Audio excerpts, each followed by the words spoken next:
In this video, we're going to look at misconceptions of the knife as a less lethal option.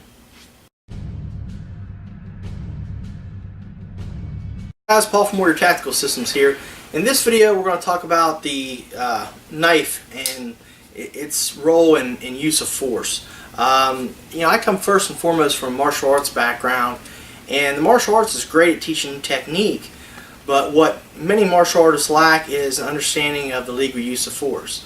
And that's just because they're not taught that. It's just something that we consider, well, you'll know, and it's natural and things like that. And to some extent, that's true. One of the things about law enforcement training is we do have to look at that use of force level, and I think that brings a more big picture look at martial arts.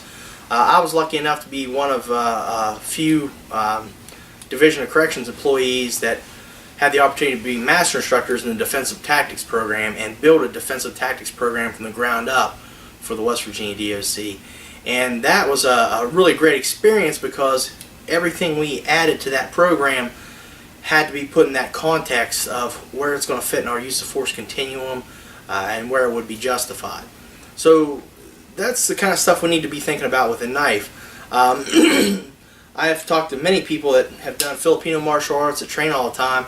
I'm asking, well, do you carry a knife? And a lot of times they don't. And they say, well, you pull a knife out and you're getting into some trouble and stuff. And, well, yeah, but that's what this is for, is to defend your life. So you need to understand some basic use of force with it.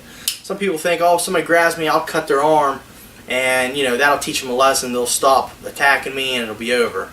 And if it's just a cut on the outside of the arm, well, that's the best place to be cut. You're not going to bleed to death. Well, you're absolutely wrong in a case like that. You have to be justified to use this tool, and to cut another human being is deadly force, or it can cause serious bodily harm or death. So it would be considered deadly force. So those three decision-making elements, deadly force, better be there, and you better be justified in even cutting the arm. Now, that's not to say that if somebody's swinging something at you and you step back and cut the arm and they drop their weapon and they're no longer a threat, that doesn't mean you can't stop. That's the end of the fight. But you didn't cut their arm because they weren't a lethal threat. You cut it because that was the most efficient thing. But you need to be mentally prepared to go on from there if you need to, anytime you pull out a knife. The thing with cutting somebody on the arm, well, people say, well, they're not going to die from that, but can you guarantee me they won't die from that? Is there anywhere on the human body you can cut someone with a knife and guarantee they won't die? They might have some kind of blood disorder and bleed out. They might, if it's depending on where the cut is, they might go into shock and have a heart attack or something. They could get an infection in the hospital a month later and die from the infection. If you cause that wound, you're going to be held accountable for that. So just keep that in mind with an edged weapon. You still have to understand the use of deadly force and the elements that are necessary for you to use this tool. Now, one of the nice things about a folder is it can sometimes be used as a less lethal tool if it's closed. In the closed formation, it's basically like a kubaton. I'm using it as an impact weapon. As long as I'm impacting the right areas, I'm not impacting the head, I'm impacting the arms, things like that. It's not a deadly force tool. So one of the things I like about the Fox Karambit, if I pull it straight out, it will open and I can use it for lethal force.